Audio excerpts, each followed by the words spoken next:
ನೋಡಪ್ಪ, ನಾವು ಭಾರತದಲ್ಲಿ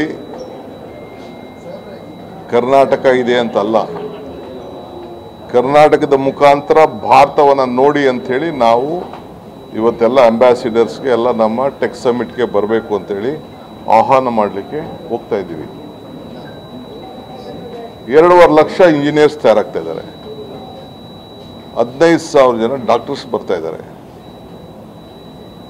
IT ಪ್ರೊಫೆಷನ್ಸು ನಮ್ಮಲ್ಲಿ ಆಗ್ತಾ ಇರೋಂಥ ಹ್ಯೂಮನ್ ರಿಸೋರ್ಸು ಇಡೀ ಕರ್ನಾಟಕ ರಾಜ್ಯದಲ್ಲಿ ಆಗ್ತಾ ಇರೋಷ್ಟು ಈ ದೇಶದಲ್ಲಿ ಯಾವುದೂ ಇಲ್ಲ. ಈಗ 3.5 ಲಕ್ಷ 35 ಲಕ್ಷ ಪ್ಯಾಸೆಂಜರ್ಸ್ ಬರ್ತಾ ಇದ್ದಾರೆ. ಮುಂದಕ್ಕೆ ಎಸ್ಟಿಮೇಷನ್ ಈಗಾಗಲೇ ಸೆಕೆಂಡ್ ಲಾರ್ಜೆಸ್ಟ್ ಸಿಟಿಗೆ ಈಗಾಗಲೇ ಮುಟ್ಟಿದ್ದೀವಿ. ಯಾಕೆ ಬರ್ತಾ ಇದ್ದಾರೆ? ಏನು ದಡ್ರ? ಅದಕ್ಕೆ ನಾವು ನಮ್ಮ ಕರ್ನಾಟಕನ ನಾವು ಬ್ರ್ಯಾಂಡ್ ಮಾಡೋಣ. ಈಗ ನಾನು UD ಮಿನಿಸ್ಟರ್ ಇದ್ದೆ, 70 ಲಕ್ಷ ಇತ್ತು, ಈಗ 1,40,00,000 ಆಗಿದೆ 20 ವರ್ಷದಲ್ಲಿ. ಯಾಕೆ ಅಷ್ಟು ಜನ ಬೆಂಗಳೂರಿಗೆ ಬರ್ತಾ ಇದ್ದಾರೆ? ಇದು ಒಂದು ದೊಡ್ಡ ಪ್ರಶ್ನೆ. ಸೊ ಅದಕ್ಕೋಸ್ಕರ ಇವತ್ತು ನಮ್ಮ ಸರ್ಕಾರ ನಾವು ಟೆಕ್ನಿಕಲ್ ಇದನ್ನೇನು ಕಾರ್ಯಕ್ರಮ ನಾವು ಇಟ್ಟಿದ್ದೀವಿ ನವಂಬರಲ್ಲಿ, ಬೆಂಗಳೂರು ಟೆಕ್ನಿಕಲ್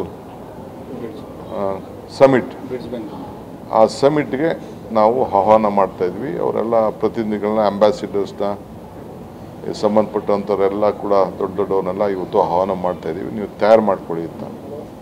ಸೊ ನಮ್ಮ ರಾಜ್ಯನ ನಾವು ಗೌರವದಿಂದ ಕಾಣಬೇಕು. ಅದಕ್ಕೋಸ್ಕರ ನಾನು, ಪ್ರಿಯಾಂಕ ಖರ್ಗೆ ಸಾಹೇಬರು, ಮುಖ್ಯಮಂತ್ರಿಗಳ ಮುಖಂಡತ್ವದಲ್ಲಿ ಇನ್ನು ಕೆಲವು ಮಿನಿಸ್ಟರ್ಸು ಬಂದಿದ್ದಾರೆ, ನಾವೆಲ್ಲ ಇವತ್ತು ಮೀಟ್ ಮಾಡ್ತಾ ಇದ್ದೀವಿ.